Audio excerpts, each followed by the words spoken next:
ប្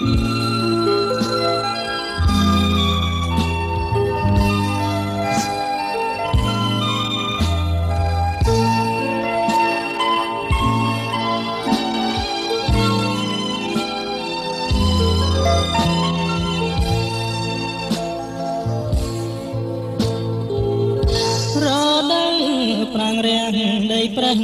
ក្រហាយក្នុងពុំបែកខ្សែ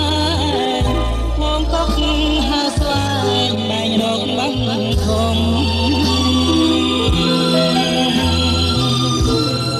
អងទួញបោខ្លួនដោយប្រត់ត្រនំហើយខ្ញុំទួយយំព្រុនព្រាត់ប្រាំ